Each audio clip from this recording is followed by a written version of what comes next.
All right, guys, here's hoping that the mic doesn't go wonky. We have got Mehdi's first gi match, it looks like. Who is the camera person having a seizure? It's better.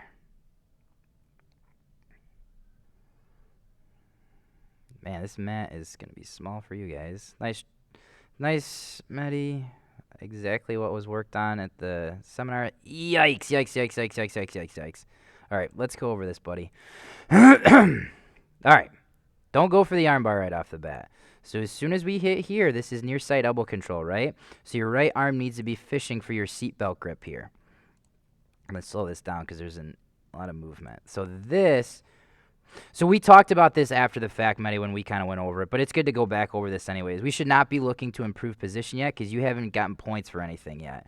So this should be coming in for our seatbelt grip to start to slow it down and really establish position at this point. And that would have been then a really good spot to kind of judge where this guy's going to go. So if you get a seatbelt grip here, either he comes a turtle, we get an easy back take. He starts to turn in because everybody knows that near side elbow control is death, and then that allows you to have a good side control. But this is rushed because this is very easy now for him to put this in some kind of guard. Just too much movement. And that's why it's important to do these tournaments. And that should be a seatbelt grip. When we go to turn him now, this is an easy turn back into, potentially getting you into half guard at this point. Seatbelt grips are king. Now he's got underhook, which, I mean, going against better and better people, underhook is going to be an issue in these spots. It's going to lead to reguarding, lead to coming back up to the feet.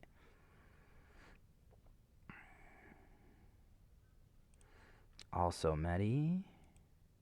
So this arm right here is a gift. Okay, so as soon as you feel this arm, Mehdi, and it's extended away from the body, your left hand is going to grab on this. You're going to rotate this hip down towards the floor, and you're going to pull this grip or that hand towards the ceiling, just like if we were finishing a knee slide pass.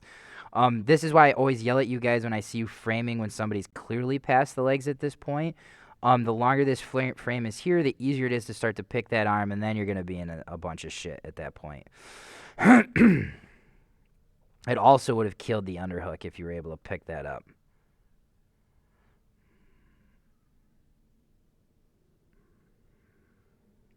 Guy does a good job of holding onto the underhook. Good job bringing the arm over there to kill. Take your time now. Guys, we're watching this at 75% speed. As soon as we hit here, this hip turns down towards the ground so that we can start to work our smash pass series. So this, no bueno, no bueno. So remember the footwork, Mehdi. That hip goes down towards the ground, collapsing the knees together. This knee comes in tight behind the back of both knees. This is the shin that windshield wipers back over the top. Then we cross our ankles going to the open side. So we've talked about this before, guys, in general for passing. Some things you have liberties with to kind of skip steps, right? There is never a good reason to skip the footwork steps here because if you do anything else, it'll get you caught up. If you just go through every one of those steps, it's a guaranteed pass once you hit the smash pass position. The footwork is just too good. And so, Mehdi, you did get around that, but we talked about that. Better and better people, that it's just a regard at that point. Like I would have had you back in half butterfly guard right there all day, then swept and gotten fat on top. Man, I really hope this mic is working. Stressing out, guys. I love this mic. I don't want to have to buy a new one. All right, let's see if we can put this match back to its regular pace here. Yep. So how do we hold mount, Mehdi? If your knees are in front of your hips, that means we have to be ready to generate movement, right? But we want to get our 4 points first. So as soon as we hip mount, your knees come behind the back of your hips, crossing the ankles, heels drive towards the ceiling as hips drive down with our counter pressure into the hips or into the diaphragm there. Slow the match down. So next tournament, Mehdi, we really have to focus on sticking every position for our 3 count for points, getting the points so that it forces the bottom person or the person down on points to make mistakes that then we can capitalize on for submissions. Or we just win by points. So yeah, the knees are way, way too high. Way too high. Looks like we got an Ezekiel attempt going. I can't really see, obviously, what's going on with the hands, though.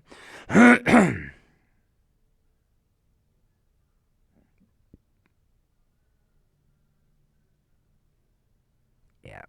Just in general, Mehdi, because I think you hit this on some other person, too. Don't go for Americanas from mount. Kimuras are kind of another thing. Americanas are garbage. I don't think I see anybody at the higher level ever, especially from mount, go for him from mount. And in gi to double up on that. Yep, 4 fingers in. Yeah, and the only reason why you're getting bumped here so much, Mehdi, just coming back to that concept, your knees are too far in front of your hips, so we can't generate we can't be heavy in this position. So just everybody needs to drill home the concept. If knees are in front of hips, we're generating movement or getting ready to generate movement. If we want to stick positions, this knee needs to be back here behind the hips. Need more reps on the Ezekiel.